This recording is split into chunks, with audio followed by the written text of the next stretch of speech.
A very good evening to you. Many thanks for joining us tonight on the broadcast on this third day of November 2025. You're just in time for Kutv News at 9. It is exactly the top of the hour, 9 p.m. Before we get you informed of what is shaping your world of news, let's begin with the highlights.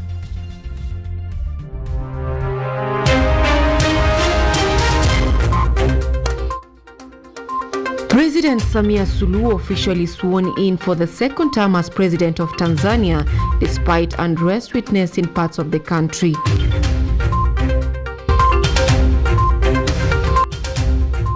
Form 4 candidates across the country officially begin their Kenya Certificate of Secondary Theory examinations.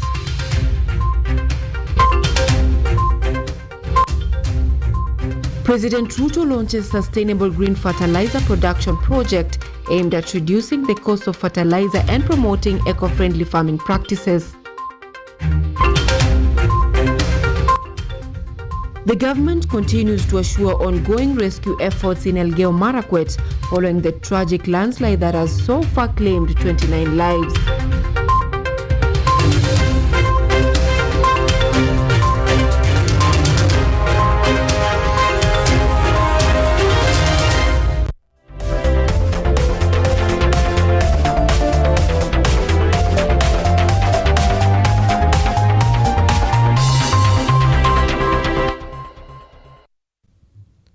This is KUTV Primetime News with Anyango, Sylvia.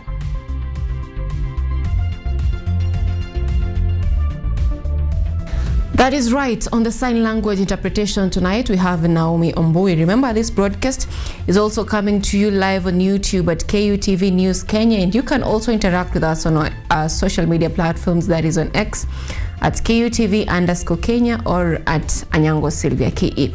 We begin now. The United Republic of Tanzania has sworn in its 6th president, Samia Suluhu Hassan, at a military stadium in Dodoma. The ceremony was attended by presidents and leaders from various nations and marked the beginning of efforts to restore peace in Tanzania following protests witnessed after the elections.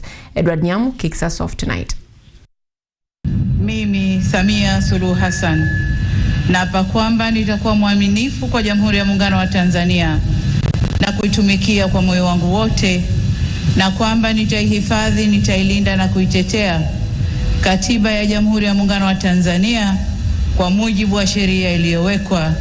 Ewe Mwenyezi Mungu nisaidie. Finally, the United Republic of Tanzania has its 6th president after political tensions sparked unrest soon after the conclusion of the election. As it is tradition after a victory, President Samia Suluhu began by inspecting a guard of honor before being presented with the instruments of power, which included a shield and spear symbolizing the start of her leadership. Mimi Samia Suluhu Hassan naapa kwamba nitatenda kazi zangu za urais wa Jamhuri ya Muungano wa Tanzania kwa uaminifu na kutimiza wajibu wa kazi hizo kwa bidii na moyo mkunjufu, na kwamba nitawatendea haki watu wote kwa mujibu wa sheria, mila na desturi za Jamhuri ya Muungano wa Tanzania bila woga, upendeleo, huba wala chuki. Ewe Mwenyezi Mungu nisaidie. The swearing in of Vice President Emmanuel John Nchimbi followed. Mimi Emmanuel John Nchimbi naapa kwamba nitakuwa mwaminifu kwa Jamhuri ya Muungano wa Tanzania na kuitumikia kwa moyo wangu wote, na kwamba nitaihifadhi, nitailinda na kuitetea Katiba ya Jamhuri ya Muungano wa Tanzania kwa mujibu wa sheria iliyowekwa. Ewe Mwenyezi Mungu nisaidie. In her inaugural speech, Ms. Suluhu congratulated those who voted for her and issued a warning that her swearing in marked only the beginning of confronting her opponents following the chaos witnessed during and after the elections. Ni vyema tutambue kwa uchaguzi mkuu wa viongozi wa serikali ni mchakato wa msimu mmoja tu ndani ya kipindi cha miaka 5. Muda mwingine wote maisha lazima yaendelee. Hivyo basi jukumu letu sote kwa pamoja ni kujenga nchi yetu na kuifanya kesho yetu iwe bora zaidi kuliko jana yetu. Niwasihi tuendelee kuilinda itikadi yetu ya umoja na mshikamano. President Suluhu also dismissed claims that the protests were organized by Tanzanians, saying they were incited by citizens from other countries. Ndugu zangu, Wote tunaitakia mema nchi hii tumesikitishwa na kuhuzunishwa na matukio ya uvunjifu wa amani, upotevu wa maisha na uharibifu wa mali za umma na mali za watu binafsi kwenye baadhi ya maeneo hapa nchini, hasa kwenye majiji na miji. Kilichotokea hakiendani na taswira na sifa za Kitanzania na sio Utanzania. Haikutushangaza kuona kuwa baadhi ya vijana waliokamatwa kutokana na kadhia hiyo wametoka nje ya Tanzania. Vyombo vyetu vya ulinzi na usalama vinaendelea kufuatilia na kuchunguza kwa undani zaidi kilichotokea. Suluhu inauguration starred debate as only a small number of Tanzanians were seen attending, mostly leaders, a situation attributed to the recent unrest. She vowed to restore peace through dialogue. Ndugu zangu, nitumie fursa hii kutoa onyo kama mama, kutoa onyo kwa wale wote waliochochea uvunjifu wa amani. Na nawataka watambue kuwa vurugu na uvunjifu wa amani huishia kupimana nguvu na uwezo wa kujihami, ila mazungumzo huzaa mshikamano. Sasa tuchague lenye manufaa kwetu, kwani usalama wa taifa lolote hulindwa na wote kwa nguvu zote na gharama zozote. Ni wasihi wa Tanzania, tuchague hekima badala ya ghadhabu, busara badala ya mihemuko, upendo badala ya chuki, uvumilivu badala ya vinyongo, umoja badala ya mgawanyiko. In 2014, Samia was elected deputy chairperson of the Constituent Assembly, tasked with drafting the country's new constitution. Suluhu later became Tanzania's first female vice president following the 2015 general elections after being elected on the Chama cha Mapinduzi ticket alongside the late President John Magufuli, and eventually assumed the leadership of the country following Magufuli's death. Edward Nyamu, Kutv. Thank you, Nyamu. Now let's get back in the country on matters education, where as the KPSEA and KJSEA examinations come to an end, candidates for the Kenya Certificate of Secondary Education KCSE have officially begun their national examinations. Education Cabinet Secretary Migos Ogamba has emphasized that the government has implemented robust measures to ensure that exams are conducted smoothly and without any interference. Caroline Kimwele reports. At exactly 8 a.m., the written papers for the National Secondary School Examination KCSE officially began. A total of 996,078 candidates started the examinations, sitting for English and chemistry papers on the first day. For KCSE starts, for the last 2 weeks, we've been undertaking the examination across the country for both KPSEA and KJSEA, and also KCS practicals, which have gone smoothly without any instances. Education CS Migos Ogamba has warned those intending to engage in exam malpractice, saying that individuals found guilty will be punished individually, unlike before when entire schools were penalized.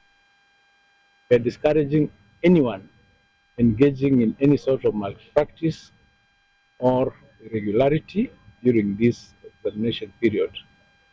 NEC, through the ministry and other players, has put a lot of security measures in this year's examinations. For instance, all the papers, all the scripts are individualized. They have the student's name, they have the student's photo, they have the students. Social media and mobile phones continue to pose a major challenge in the administration of national examinations. The Chief Executive Officer of the Kenya National Examinations Council, NEC, Dr. David Njengere, has stated that the ministry has directed all invigilators and examination officials to surrender their mobile phones during the examination phones period. Remain our biggest challenge in effective and efficient administration of the examinations. And we have issued a circular to everybody who is going to be in the spaces where the examinations are being administered, that they must surrender their phones. that is including the center managers, anybody who is working in the school compound, whether it is a cook or a secretary or a grounds person or security, everyone must surrender their phones to the supervisor, who is going to secure the phones in a locker. The KCSE examination is scheduled to conclude on November 21st, 2025, with results expected to be released in January 2026. Education CS Ogamba has also announced that results for the KIPSEA and KJSEA examinations will be released in December 2025. Caroline Kimwele, KUTV. Now, still on matters education, more than 900,000 students across the country have officially begun their Kenya Certificate of Secondary Education KCSE national examinations. On the county level, the government has assured security, preparedness and calm in all examination centers to ensure that all candidates sit their exams in peace. This story was produced by our very own Moses Masha. The National Kenya Certificate of Secondary Education examinations officially began today, with approximately 996,078 candidates participating in all corners of the country. In Migori County, the government has assured adequate security along the Kuria-Transmara border, where community conflicts have long been a challenge. A total of 31,627 candidates are expected to sit the exams. Eneo letu kumekuwa na mchafuko nyingi, hasa kwa mwezi mbili ambao zimepita. Kumekuwa na vita kati ya hizi koo zetu mbili, na pia na kwa mpaka kati ya Wakuria wa hili eneo na wa Kipsigis wa Transmara. According to the county's Deputy Governor Dr. Joseph Mahiri, who spoke during a food distribution exercise at Wangirabose Secondary School located in the Tete border area, the county government has provided supplies and food assistance to all 7 schools in the region. Ziko kwa mipaka ni shule ambazo ni 7 ambazo zimekuwa affected, hasa ni huku kati ya hii uhasama na wizi wa ng'ombe. Nimetarget shule 7 ambayo nawapelekea chakula ambayo najua itatosha ya kuwapeleka wakati huo wanapofanya mitihani zao ya kidato cha 4. In Nyeri County, 20,313 students are sitting for the exams, including 537 candidates registered in private schools. For the KJSEA center managers, we have merged some of you because of the shortage of the vehicles. I will be going to announce to you after we have issued the papers to you for the schools that will be merged in others. We are going to begin with the KJSEA. We will issue the KJSEA scripts and then come to KCSE scripts. Thank you so much. And in Laikipia County, 11,094 students are sitting the exams peacefully, with 1 student at a Laikipia North School taking the test at Ngeo Level 5 Hospital after giving birth. And for KCSE, we have 11,094 candidates, all distributed across the county. Thank you. A girl that gave birth, and she had some complications. She's in Nanyuki Level 5 Hospital. So that is where she's taking her exams, and the exam is coming from Laikipia East. It is being assigned from this place. The KCSE examinations officially began on October 21st and are scheduled to end on November 21st, when candidates will sit for the final physics paper. Anyango, Sylvia, KUTV. Now, due to alleged non-compliance with the Kenya National Examination Council (NEC) examination regulations, a center manager in charge of the ongoing Kenya Certificate of Secondary Education (KCSE) has been replaced. Apollo Apuko, the director of Narok County, confirmed the occurrence and stated that a deputy principal will take over for the official whose identity has been suppressed to guarantee the seamless administration of the national exams. There are some 2 institutions that they mentioned that the center managers were to be replaced, but so far we have scaled down to 1 institution where the center manager is going to be replaced. because of some kind of he's not working in accordance with the NEC regulations as far as the management of exams are concerned. And this we are going to do immediately. And therefore that institution, the deputy head teacher will take over to run the exams throughout.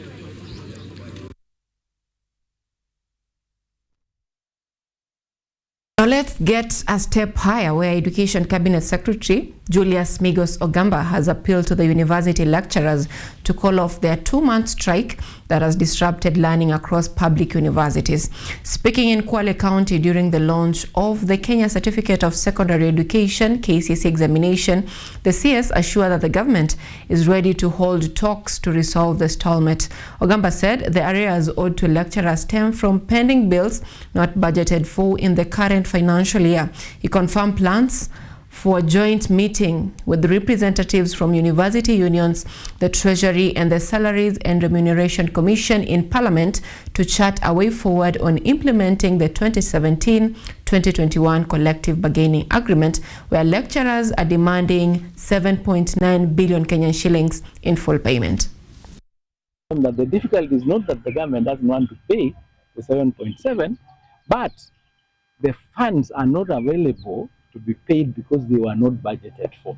So the idea was we will do some reallocations and through supplementary one, pay 50% this month of November when supplementary one is being done, and then the balance will be factored into the budget of the ministry for financial year 2026-2027. And that's how government works, that's how planning works, that's how budgeting works. The 12 universities that are completely not teaching, some of the senates have made a decision to close, including JKUAT, which closed yesterday, and others are meeting to assess the situation of the students because they've not been in class for almost 50 days to make a decision on whether to close or not.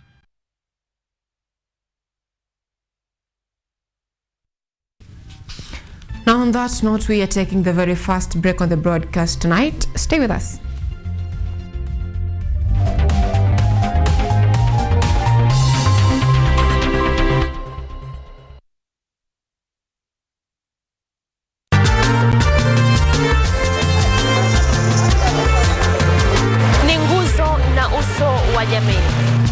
Shuka akawa tuzo, ukakamavu wake ukatii na kumfanya mwenye bidii. Kwa machozi na makeke akabaini jinsi ya kuweni. Huyu ni mwanamke ngangari kwa jinsi alivyo ngari ngari. Mimi ni mwanamke mwake mwake. Usikose kutazama kipindi cha mwanamke mwake mwake, nami Caroline Kimwele.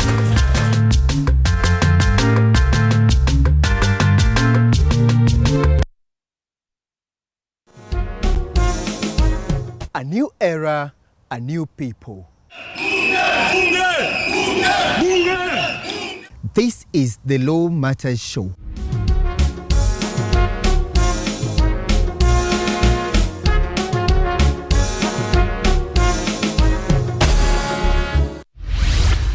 A program that brings you legal sensitization on your television. My statement is written and just the quote the prosecution. I think that this loss is a setback for Raila Odinga. What policy recommendations were fronted by the candidate? With diversity, we demystify important legal issues locally, regionally, and internationally. What Tanzanians. Join me, Elvin Onsongo, as I bring you more insights on law matters. We are looking at social issues. What is the problem? Is it the economy? Is it... Law Matters Show, creating awareness, advocacy, and enhancing lives.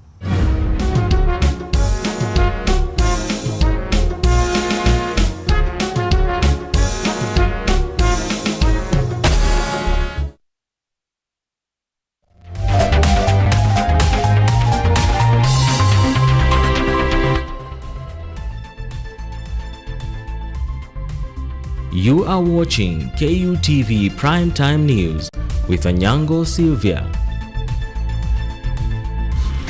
All right, welcome back. Remember to keep interacting with us on our social media platforms. We are live on YouTube at KUTV News Kenya, and on X you can interact with us at KUTV_Kenya or at Anyango Sylvia KE.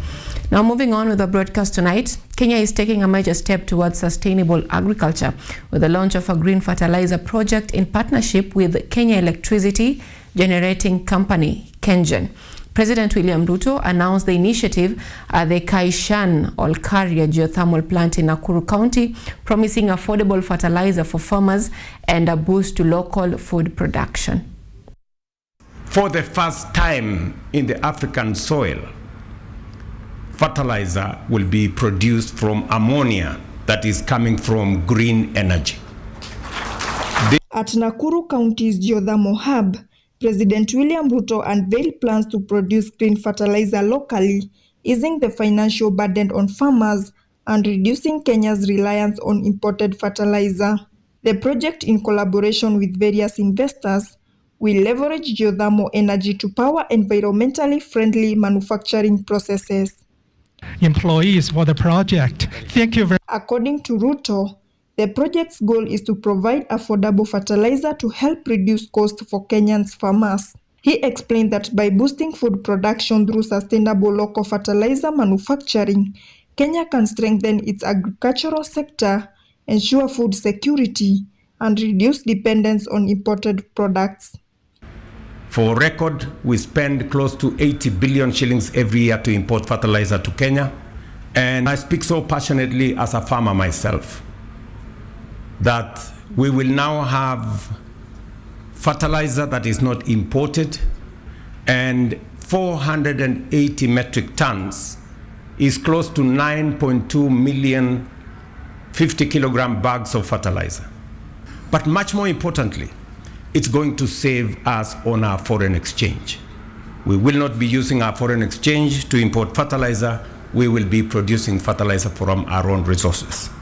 He also emphasized the importance of working together to achieve Kenya's development goals, calling both local and international private investors to support government initiatives. The investors, our friends who have demonstrated confidence in our country. It is not always that you find an investor who is ready to put 100 billion in one's country. We take pride as the people of Kenya. The whole lot of you guys, I want to assure you that the government of Kenya is 100% behind this project. We will not only save foreign exchange, we will also use our own assets and resources to develop our country. Ruto further highlighted other ongoing projects aimed at strengthening Kenya's economy. As we expand our energy base, we are also transforming how we manage water and food security. Our target is to build 50 new mega dams across the country, bringing at least 2.5 million acres of land under irrigation to secure our food supply, boost agricultural productivity, and expand our agricultural exports. On the other hand, Nakuru Deputy Governor Davis Kones welcomed the project, saying it will not only boost food production, but also create jobs, while KenGen CEO Peter Jenga said it supports the bottom-up agricultural transformation. As the county government of Nakuru, we welcome the project and we are going to give them maximum support in the areas they require within the county government. Now, it is because, Your Excellency, this project will change the economy of the region in terms of jobs, affordable fertilizer for our farmers. This investment aligns squarely with the bottom-up transformation agenda better, especially the pillar on agriculture transformation and inclusive growth. With this green fertilizer project, Kenya moves closer to food security, environmental sustainability, and a more prosperous future for farmers and the nation. Together, we can create a new landmark of the green industrialization in Africa. Rose Kaguku, KUTV, Nairobi.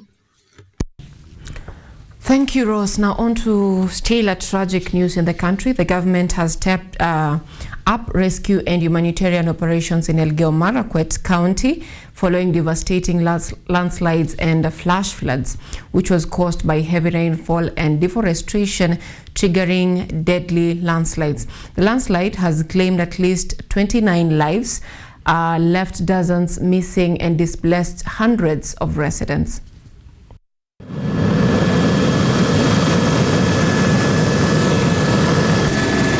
Cabinet Secretary for Public Service, Human Capital Development and Special Programmer Geoffrey Ruku and his interior counterpart Kipchumba Murkomen led a multi-agency team in Elgeyo Marakwet County to conduct rescue and humanitarian operations following deadly landslides and flash floods that claim at least 25 lives. About 100 personnel.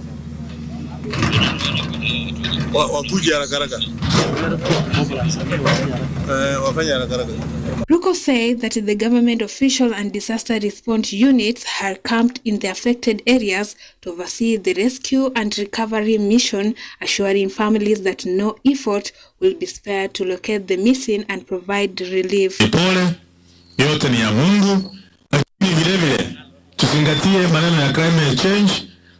Land restoration is one of the critical elements, and this land restoration should be able to be done across the Republic of Kenya because climate change is a reality and it is affecting the most vulnerable people, not only in Kenya but also in many other corners of the world. Kwa hivyo tuzingazie mambo ya mazingira, tuhakikishe kwamba tunapanda miti in upstreams na tunasikia yale ambao serikali yetu inatuhimiza tufanye. Additionally, Ruku stated that victims who lost homes will be given temporary shelters, food and essential items, that the government will cater for all medical bills and funeral expenses. 3 excavators and 5 tippers. Yes, as soon as possible. As soon as possible. About 100 personnel.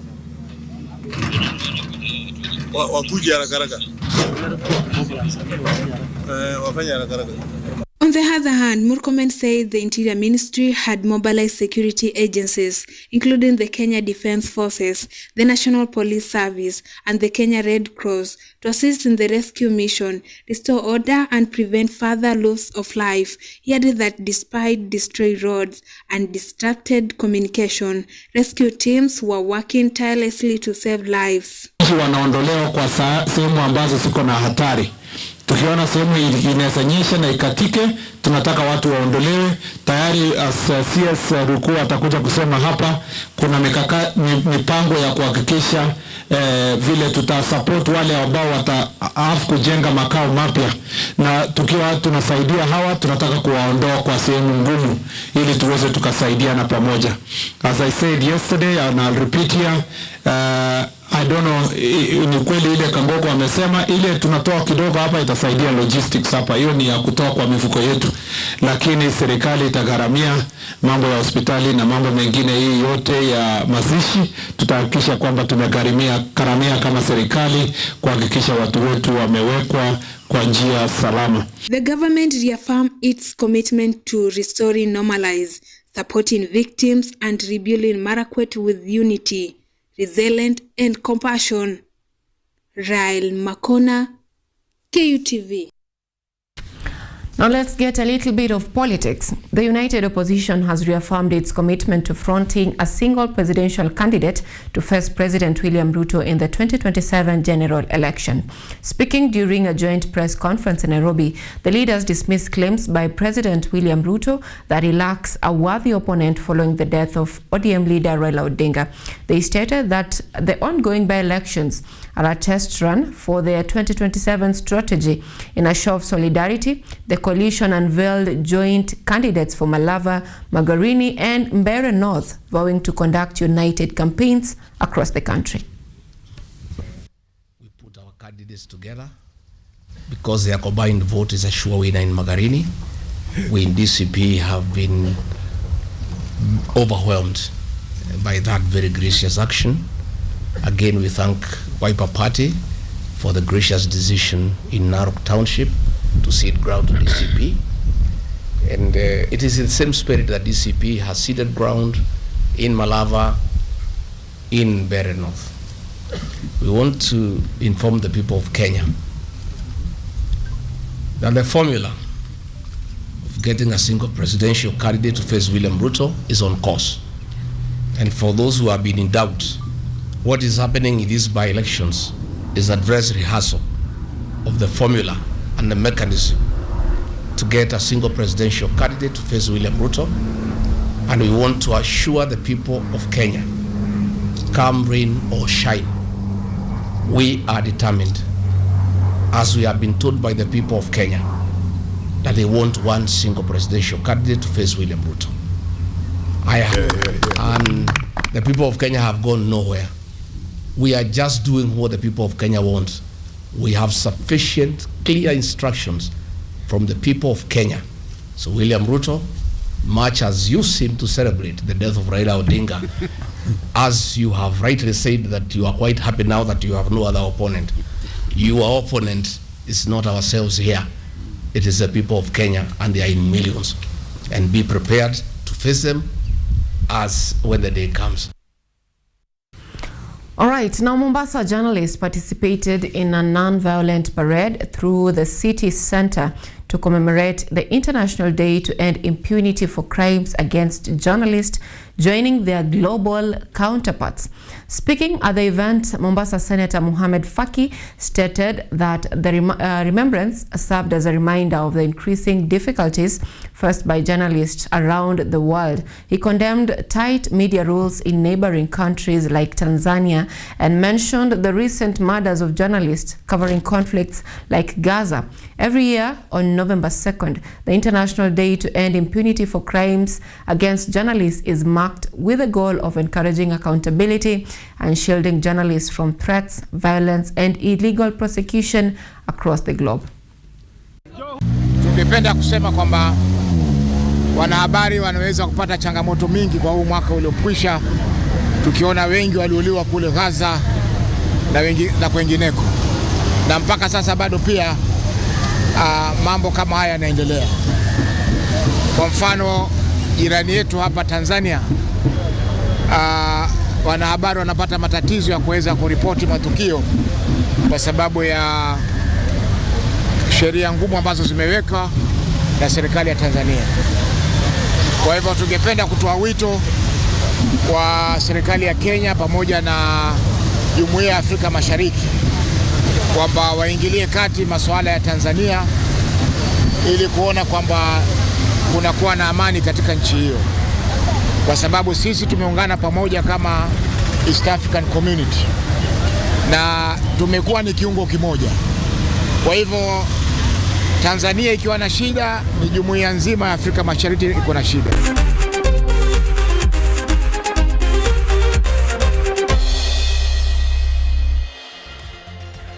Now in sports tonight, results from last night's European League matches have thrilled football fans across the globe.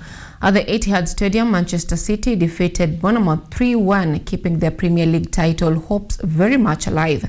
Meanwhile, Newcastle United ran out of steam, falling 3-1 to West Ham United in a tense clash. Over in Italy's Serie A, AC Milan edged as Roma by a single goal to nil, clinching 3 crucial points in their title chase.